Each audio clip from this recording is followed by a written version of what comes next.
Hello, everybody, and welcome back to the Nanyang European Qualifier Grand Final. It's Vega Squadron going toe-to-toe against the 5JuNGz. This is Coddle Guy for Beyond the Summit. That gentleman right there is Gods, and we are into Game 4 action. Vega have now pulled ahead 2-1, and it's 5JuNGz who are kind of put in a position where they need to start thinking about what Vega are going to do and maybe start banning accordingly. Oh, absolutely. I mean, 5JuNGz showed that in Game 3, they just don't seem to have an answer for the Vega drafts. At least Game 2, Game 3, two similar style of drafts, both which just punished 5JuNGz and destroyed them. So some adjustments have been made. Yes, I talked about a must-ban hero Brood. If they didn't ban it out, I would just be like, what the hell's going on? That just doesn't make sense. So they banned up Brood.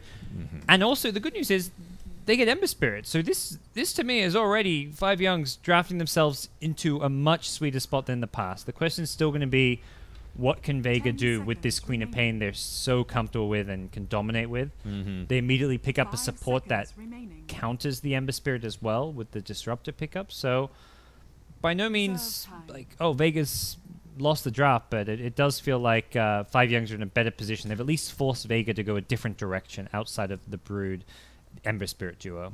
Yeah, this was something similar to what Vega did in their matchup against Monkey Business. I do want to say game number 1, maybe 2, Miracle on the Ember Spirit in the mid lane. That's when he got put up against no one on the Queen of Pain, and he was definitely put in his place with that matchup. But that wasn't just the one-on-one matchup itself, and we expect Queen of Pain to do very, very well. But they also just had very proactive supports. I believe, if I'm not mistaken, this was a Disruptor Dazzle duo for Vega, and we had anticipated that they wouldn't be enough to hold off the aggressive lane that was put on by Monkey Business, but it was quite surprising to see that Vega did hold their own. So normally at first I'd be like, okay, it's a very early commitment for a Disruptor here, when there's plenty of other silencing support options that can kind of fill that void, but they clearly have value in this Disruptor. I think it's just something to put out there as a side note. No. Absolutely, and 5JuNGz will deny that secondary support from the duo you're talking about, and it's not even about how these two supports really work together, it's just what each individually offers. They cover each other's gaps in a lot of ways. Disruptor has the control, the lockdown, the silence. Dazzle has the defensive capabilities of the heals as well as the grave to protect your team and negate physical damage. So very much two very different supports. There's no real synergy between the two apart from the fact that they do completely different things. So it's the fact that they're opposites means they work so well together. 5 seconds remaining. After now the silencer ban, we're going to move on to the second phase. This is where things tend to get a bit spicy here. We won't see anything too spicy as the Brood's been eliminated, but when Brood's gone, I wonder if we might see something else creep into play here. I wonder if 5JuNGz go back for the Ogre now as a second stage pick. I feel the Ogre definitely strong. It's something they were maybe overvaluing. Oh, it's a Wyvern again. Wyvern for now. So, and then a quick response of a Naga here. Now, one of the games that Vega did drop against Monkey Business, they did pull out this Naga. Merlini and myself were trying to read the situation, but if it was going to be a designated core Naga or support, it ended up being support. It was solo playing it, and it was a bit underwhelming in that particular matchup. It just could have been the Naga's, composition with the rest of the team, and not being able to utilize the song very well, and it was forced to be used very defensively, and he tended to get caught out. It just didn't feel like a comfort pick for them, which is very uncharacteristic. I feel like outside of that game, solo always plays an A game. But this game good against, like, as a counter initiation. Like, so if you get engaged on by a Winter's Curse, you just pop the sleep, disengage. Similarly, if the tombstone's up and you want a team fight, you sleep and just bring down the tomb and then take the fight to follow. Vega going to go back for Gyrocopter. Something they run in Game 1 against Undying. A game they lost, but a game that was, to me, as 50-50 as a game can get. Like, I don't think you can look back at that game and say, oh, they lost, they don't want to play or do something they did in Game 1 again. I think both teams played Game 1 so incredibly well that you could easily justify either team going back to their strategy or their hero picks from Game 1. Well, I have to agree with you on all those fronts, by the way. But the last pick to be thinked here. 5JuNGz, they've already committed in for their Undying off / maybe 4 position, so possibly looking to build in a new offlaner here for Mind Control in a potential matchup against this Gyrocopter Disruptor Naga lane to be able to thwart them off. There's still a Clockwork out there if you feel like maybe Clockwork could be something good for lockdown. I think Clockwork is solid if they want the offlane. I think if you want to pick up a hero for mind control, you're looking towards Clock. Otherwise, you're looking for a Jarek's hero where the Ogre's probably the main hero that stands out. Clock is good because you've got a lot of mobility, which kind of can combo well with the Ember Spirit, who can follow that up or just be the one leading, and Clockwork then counter initiates or follows Ember up. So I do like the idea of a Clockwork and getting something mobile. Keeper Light actually banned out. Not really a mobile hero by nature, but he can help out and make up for the fact that a Razor wants to be spending a lot of time farming by pulling him to the fights then, so that he can be more efficient with his time farming as well as in team fights and taking objectives. Yeah, that definitely feels like a ban that they're just assuming is something 5JuNGz would want to go for, but I don't think that was the case at all. A Legion Commander is actually going to be the last snag. That's got to be the offlane mind control hero, it looks like. But is it a solo offlane, or is this something you put in tandem with the Undying now? It'll be somewhat in tandem. I imagine Undying will be roaming around a little bit. The question's always going to be how much can this dual lane even do to fight what could be just a full-on tri-lane out of Naga and Disruptor, and I would probably say not a whole lot. Rocket Barrage, Riptide and Snare, there's a lot of kill potential, and Thunderstrike now with the reduced cooldown, I believe it was, can come flying out a bit more often. I 9 seconds, right? That's at level 4, so I mean the Thunderstrike buff doesn't really change Disruptor too much because you have to level up the spell to really get the benefit of the reduced cooldown. Maybe we see some Disruptor mid. one day. Disruptor mid? Oh yeah. With the level 4 fast Thunderstrike is pretty ridiculous how spammable it is as a nuke. Yeah, people were talking about that, still obviously his bread and butter is the glimpse. So you can get away with maybe 3 levels into it and a casual point into kinetic field and then max Thunderstrike. People were toying with the idea, but from what I've seen so far, it's still been the cookie cutter buildup of maxing up glimpse and then kind of playing the variables, whether you want to have the control of a kinetic field or the extra burst of the Thunderstrike here. But they're thinking long and hard about the mag hero on this one. Maybe something to help out in case there is going to be the Legion Commander dual setup. Off-lane Omni Knight. Played a ton of Centaur if you go back like a year or two when he was standing in for Cloud9. Funnily enough, at Starlight it was like the ongoing joke that all he'd play is Centaur. It's not does really feel a like they mag want game either. a good initiator to lead the way for Queen of Pain and Gyrocopter to follow up. Clockwork, great synergy with the Gyrocopter. 5 seconds remaining. Centaur, Axe, these kind of blink initiators seem to be what you want here. This is actually one of Mag's best heroes as well. You go back even further before he was playing with Vega when he was on Empire, I want to say. He was playing Doom constantly. Before he was playing the Centaur, he was the Doom. He was Doom, Doom, Doom. Doom has been buffed. We all know that. His Scorched Earth is very, very good. Lots of crazy, crazy damage and crazy heal to add on top of it now. Monkey Business picked it up. We were getting hyped up about it. It was on Big Daddy, and they pulled out a tri-aggro lane with it, but it didn't end up working out. Merlini credited part of it to the fact that he couldn't get the appropriate creep to help out in the lane, and the groove just seemed to get off from there. So we didn't get to see a lot from the Doom that game. But what do you think about this game and what he's going to be looking to achieve? Who does he need to Doom? What's his target? Is it get rid of the Ember, take him out of the equation? Because I imagine that might be a top priority. Yes, Ember is priority number 1, but even taking out a Legion Commander or an Undying isn't too bad of an option because you've still got the Disruptor as a secondary answer to the Ember Spirit. So it's very much take out, depending what stage of the game you're at, like in a mid-game fight, taking out Undying is really important. In the late game, you don't want to be dooming an Undying. So it kind of depends where we're at in the game, what stage, which heroes are the big key heroes to look out for on the side of 5JuNGz in a given team fight. I like the Doom a bit more this game compared to the one you were talking about because not only not finding a right creep when you're in a tri-lane, Doom, the main buff you received is to the Scorched Earth as you level it up. You need to be getting that experience to really see the full benefits of the hero's buffs, and that's where it probably makes more sense to see him in that kind of solo off-lane role, or maybe in a dual lane, but I definitely don't like the idea of running him in a full-on tri-lane. Yeah, we'll have to see what Vega are going to be looking to do with it here as we get back into the game. Apologies again, the crashing will still continue as we first hop in, so toggle around your audio a bit, reconnect, disconnect, see if that helps out. If it doesn't, then oh well. But this is Game 4 action now, with Vega Squadron up 1 game already, 2-1 here. Lead out already in early gathering. No one's Queen of Pain. Solo's Naga. Steam of the Slayer is going to be playing as Disruptor with 9 Pasha on the Gyro. Up on the other side, you got Mag playing as you have touted, one of his old favorites here in the Doom.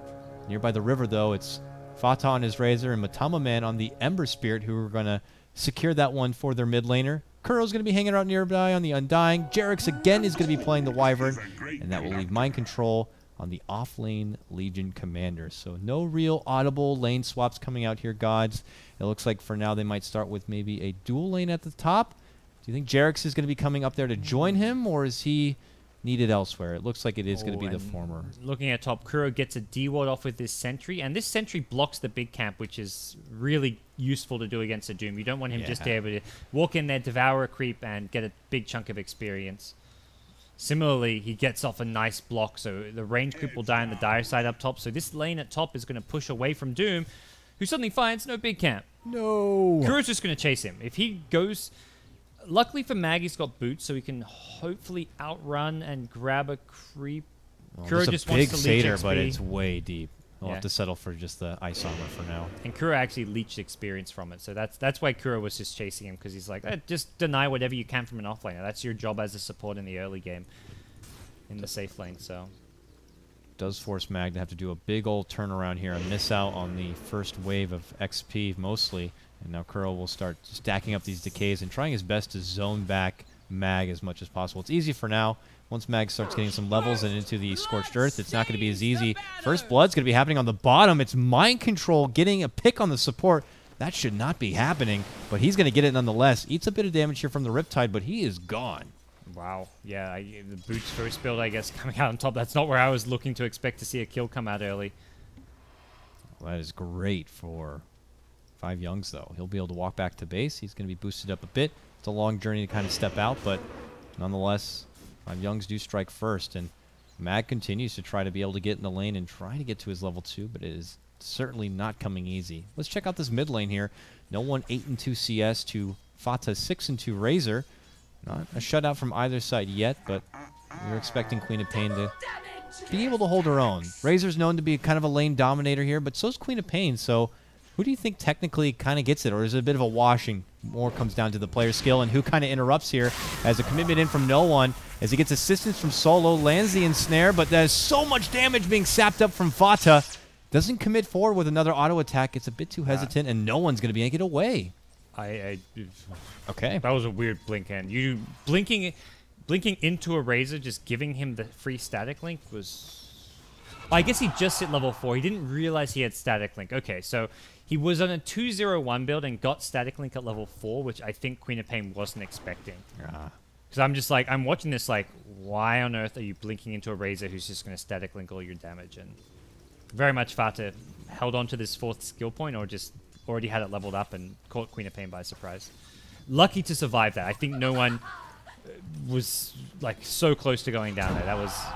That was fortunate he doesn't die. That would have been a huge swing for 5JuNGz if they win the mid lane off of an over-aggressive play like that. Yeah, and especially after already getting that first blood on bottom lane, it will make Vega think twice before trying to make another commitment on the Fata like that again. And it looks like Mag has had to step off from his offlane, and he's moving into the jungle now. So it's kind of a play we haven't seen in a long time. You know, maybe an occasional Darkseer, Tide Hunter, and back in the day when you can kind of step off to the jungle if things don't go well. The Doom has to do it here, and Mind Control in a, lane where he started on his own seems to be very in control of it right now, and he's getting assistance now from Kuro. 5JuNGz needs to be careful, because with Mag in the jungle, it means there's 4 heroes down here at bottom. So Mag wants to try and hit level 3 ideally, so he has the 2nd point in Scorched Earth and can rotate and look for a kill. Ooh, glimpse all the way back. We'll catch out Kuro. Has 2 decay stacks already, but that rocket barrage doing serious work right here. Pasha looking to go on the chase. Mag with that Scorched Earth could rip him down, but the Soul Rip will come out from Kuro, and it might have given up enough heal. It will. Kuro's going to be fine. They walk away from trouble. That's a 4-man commitment from Vega, and they don't shed any blood. And a lot of that goes back to just leech experience. If Doom is level 3 there, with level 2 Scorched Earth, they get that kill, I'd say. So not having the experience he'd hoped for, Mag unable to secure the kill. And 5JuNGz taking advantage of the fact that Doom has gone back to the jungle / bottom lane to go for an early tier 1 tower up top. Radiant's top tower is under attack. And this tier 1 tower has got no one defending it, so this is no one's mid, gods. Sorry, it was a terrible joke. I was like, Top lane, though, yeah, it's going down. Mag had ditched this lane, and 5JuNGz had recognized that, so they know it's their opportunity to get a quick extra bit of gold, not only for themselves, but for everyone across the map here. That will boost up Fada here in the mid lane, and, of course, Mind Control on the bottom. We wait now for the next point, which is going to be this Queen of Pain getting to her level 6. Razor will get to his own level 6. Is no one going to have to stand here where, you know, Razor's probably going to be committed to this mid lane for the objective? Does no one need to take this, you know, level 6 and go elsewhere to assist the other lanes? Yeah, I think bare minimum, he'll pick up a TP and have the threat of a TP in for a gank with the Sonic Wave.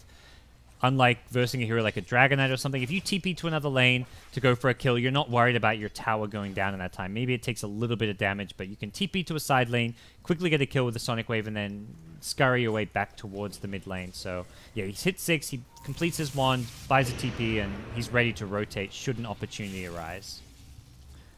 Bottom lane, Kuro eyeballing up Disruptor a bit. We'll decide to step back here. No one going for the 6-minute rune. I thought he was going to consider maybe a rotation to bottom with it, but not necessary. It's a bounty rune, leaves up the top one here. And it looked like it was snagged up from Solo right in front of Fata. He's able to get this Invis rune and might have to go a bit waiting back. But he has Jarek's nearby, so it's not too much of a threat.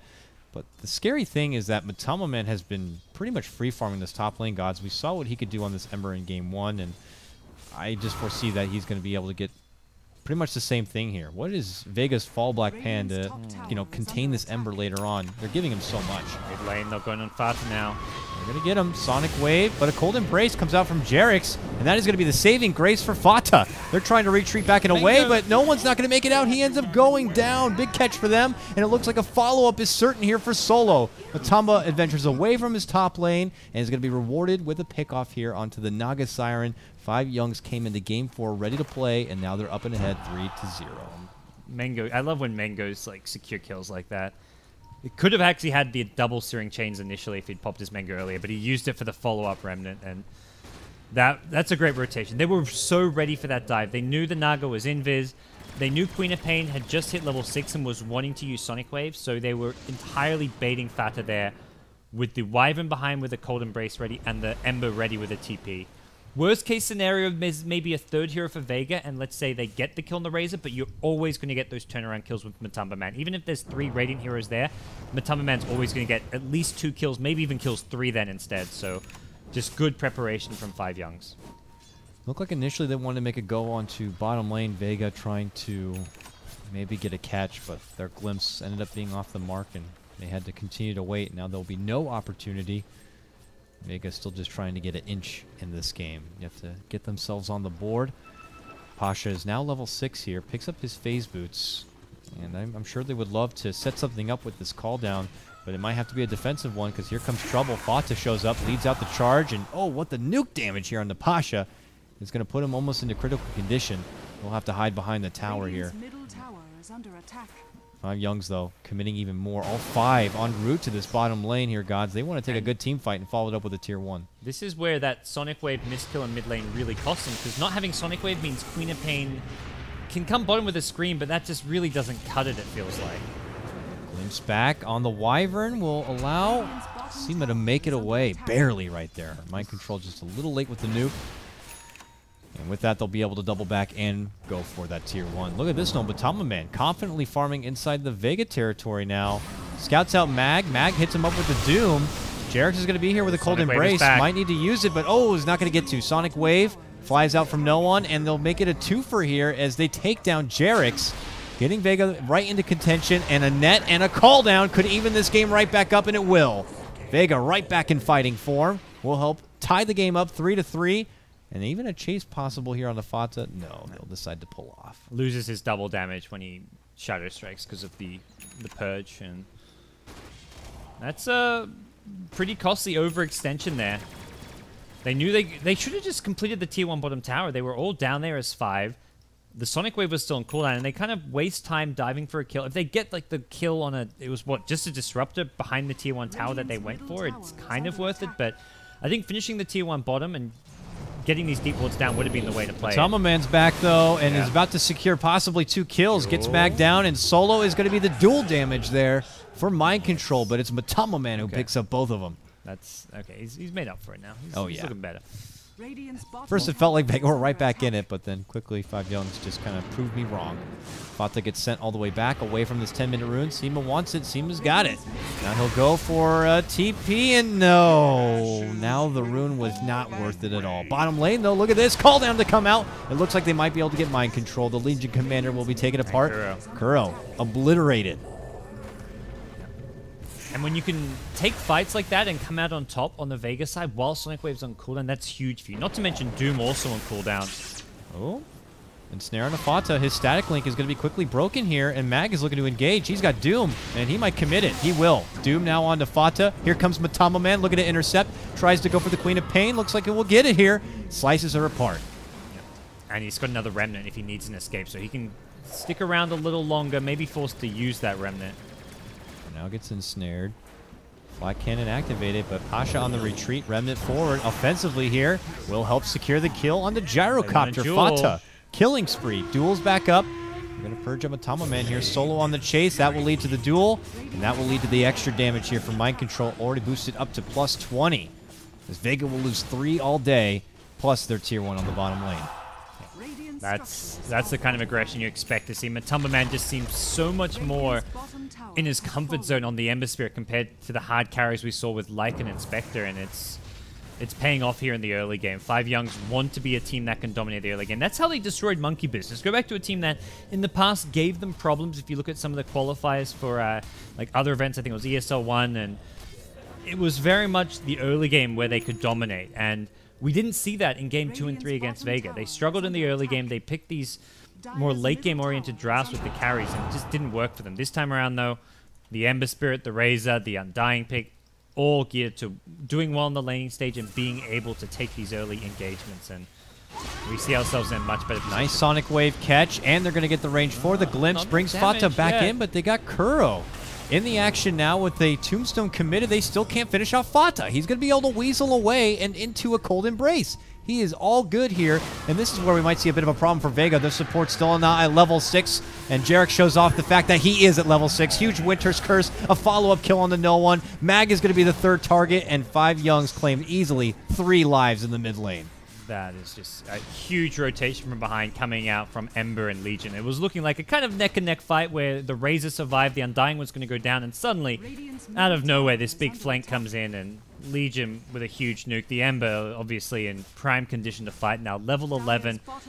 It's not even about items with this hero. I'll talk about it time and time again, but this is a stage of the game, 10 to 15 minutes, where if you're an Ember Spirit with levels, you cannot be dealt with. And he will now get a very quick Battle Fury timing, but fighting into 5JuNGz is just not feasible for Vega. They need to go back to trying to find solo pickoffs, playing more of a farming game, using a Doom plus Sonic Wave for a kill and then backing off. Never take a 5v5 engagement against what's becoming a ferocious 5v5 lineup on the Dire side. Very aggressive wards coming out from Jarek here. He plants one right near this mid lane tower and then one up near the top lane. There's lots of very deep intelligence here for 5JuNGz. Solo at top could be in trouble. Oh, here comes mind control. He's going to go for a duel, yeah. No duel. Damage. Mirror image, he'll step off. Matama Man looking at mid lane here. Makes it go for Sima. Mag shows up. No Doom yet for him. And the second Mag shows himself. Matama Man's like, no thanks. Quickly leaves. And his Remnant's out of the glimpse range as well. That's the other important thing when he goes for that play. He knows if he has to Remnant away, he can do so and not get glimpsed back in. And the Doom cast time is such that if you're fastening your fingers, unless he's using that Doom from Fog, you will be able to get out before you get doomed. Is that why it could be important here? Does Mag need to consider something like a Blink Dagger this game? Just to kind of get the jump maybe on this Ember? Or is Vega not in a position where they can jump anything? You still have the cast time. That's the thing. Like, that's where Doom used to be like the top tier meta pick for a long while, and the big change that took him out of the meta was the Doom cast time, because it nerfed the blink build on him so much, because heroes like Ember Spirit or Queen, like whoever you were, you could actually react to the Doom blink on you with a BKB or a blink out and not get doomed. Because the Doom cast time used to be so instant. Nowadays it's got such a long cast time that you can react to it. So yeah, it made Shadowblade more viable on Doom. At the same time, Shadowblade is just easily countered by detection. So plus, I'm sure you also need to somehow throw an Ags in there at some point. I think Blink is still the build on Doom. It's just by no means a guarantee that you get Yeah. a Doom off on an Ember Spirit if he's fast. Speaking of Blinks, though, Mind Control finishes his off on the Legion Commander here. They've got such great sustain. That's the other thing we haven't even really seen to its full effect is heals from Winter Wyvern, Legion Commander, and Undying. Oh, bottom lane call down from Pasha, but he got hot with a Winter's Curse, the follow-up duel, but it's inside a Static Storm.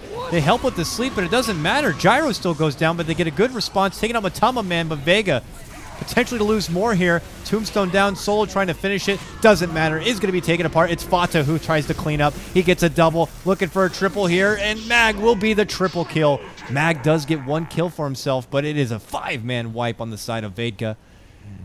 And the 5JuNGz get to hold with their lives as they push down this bottom lane here. Gyro almost made it out, but still somehow taking out the end. I mean, that's a fight where I feel like 5JuNGz, I mean, they dominate the fight. They get a team wipe. It's a 5-3. They do lose 2 of their cores, but if that wasn't for the new Doom Scorched Earth, that would have been a 5-1 or a 5-2 at least. That Scorched Earth did serious damage there.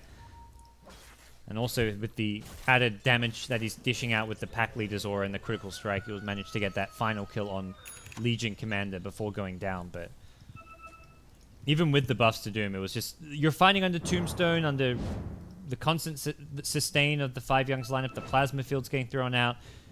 That was just a terrible fight for Vega to take. Dire's top tower is Confident still, Matama Man will aggressively farm here. The Remnant back, just in case.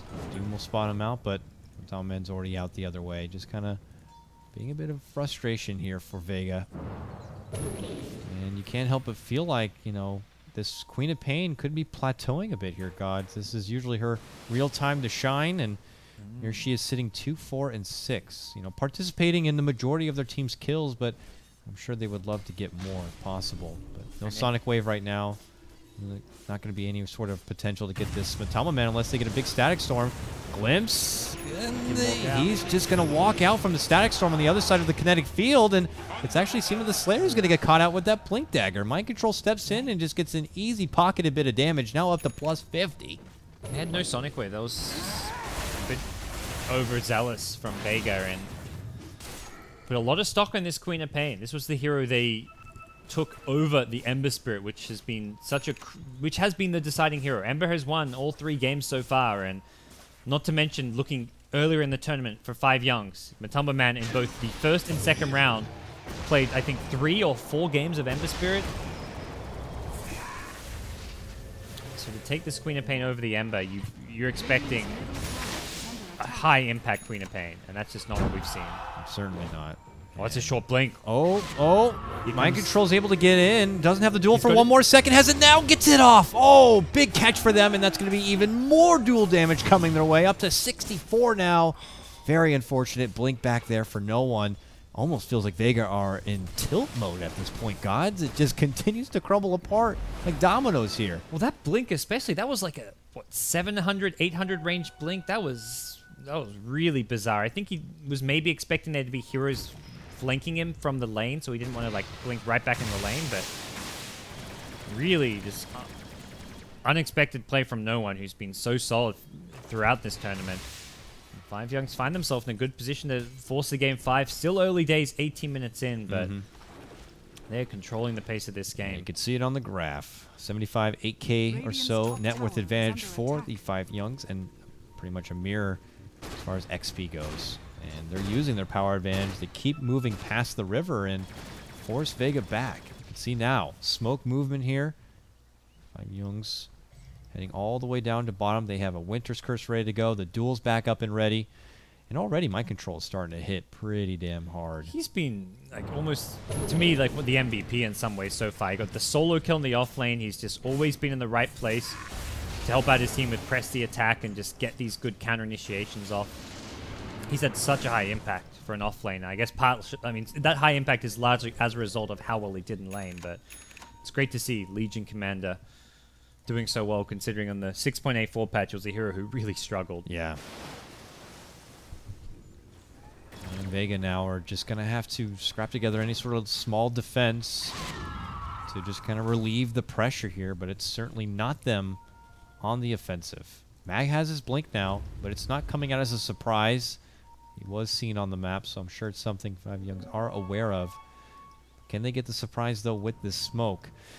This is something they're really going to need if they want to try to take this mid-game back. I don't know if it's going to have to be led in from a song, but they're going right towards the bottom. Fata at top lane has a TP ready, so if the fight's anywhere near a tower, he'll be quick to respond. Oh, they're creeping into the pit? I think they Maybe just to hide out. initially want to scout it out. Now they may decide that they're so far behind they want to go for it. Mind control is near, but no, he's like, I thought I heard something in that pit. What's going on? It might be nothing. She's waiting for his teammates. Oh, the illusion's going to go in. It's going to see the whole thing. What What the hell's happening? JuNGz is going to be there. Big Winter's Curse actually only catches Seema the Slayer with it. Now a call down comes in. Oh, the sleep ruins the Sonic Wave. Oh, it goes to nothing. TPs. It's just to escape now. Solo makes it out alive, but Mag is not going to be so lucky. He will go down, and this is now going to be a Roche for 5JuNGz. They're tilted or I'm gonna be something. honest. It's all just out of whack right now for Vega. Honestly, Vega were lucky to lose 2 there. I feel like they should have lost 4 or 5. The 5JuNGz initiation didn't... They needed to chain stun the Naga. They maybe thought the Winter's Curse would be enough on Solo to kill him off, but no one was actually in range to attack him. But Solo definitely made the right play using sleep there. That was not him to blame. But if they kill him before the sleep comes out, it's 3 or 4 dead. Queen of Pain can probably survive with a blink escape, but yeah, Vega lucky to only lose 2. Nice glimpse back onto JuNGz here. He has a preemptive cold embrace, but he's definitely down. He's just trying to do more of those very deep, cheeky wards here. But we'll be punished this time for it. Radiant had a ward of their own to scout his movement.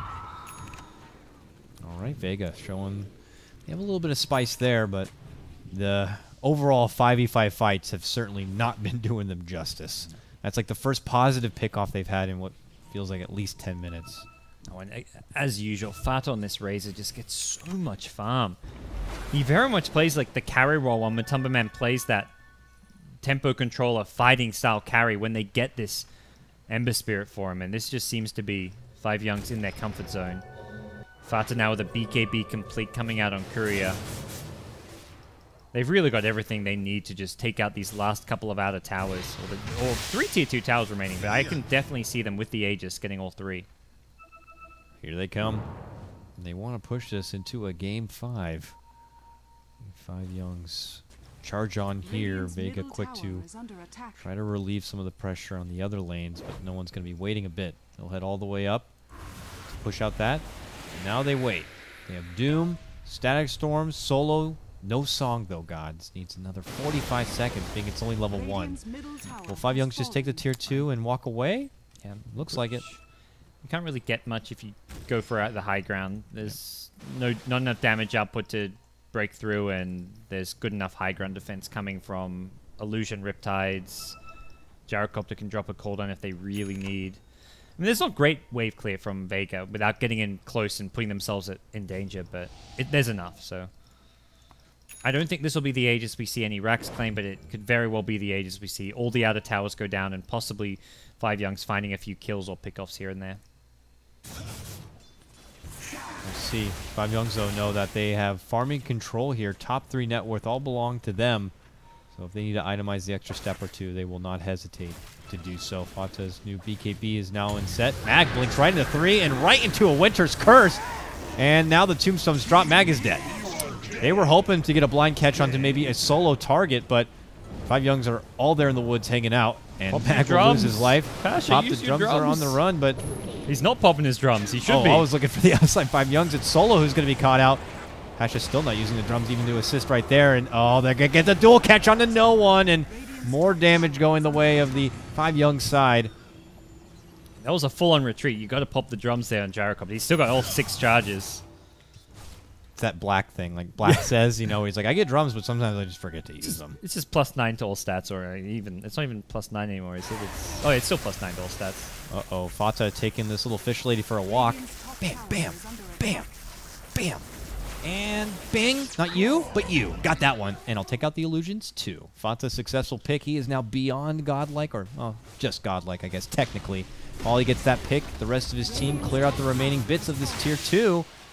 And 5JuNGz continue to be dominant as ever. 14k net worth, 15k XP advantage. Pasha is in deep. It's a duel at bottom. Deep doo-doo. Duel. There we go. There's the duel, and there's the damage. Now beyond godlike for Vata. And that's GG. game. I think that's the right call to make. It just continued to go down a slippery slope. Yeah, it seems Vega. I mean, 5JuNGz, I think, last couple of games, they knew when the game was over. They just really wanted to maybe use that bit of extra time to force Vega to play it out and just think things through. What went wrong? What are they going to do next game? But Vega taking the other approach, which is like, let's just GG out. It's over.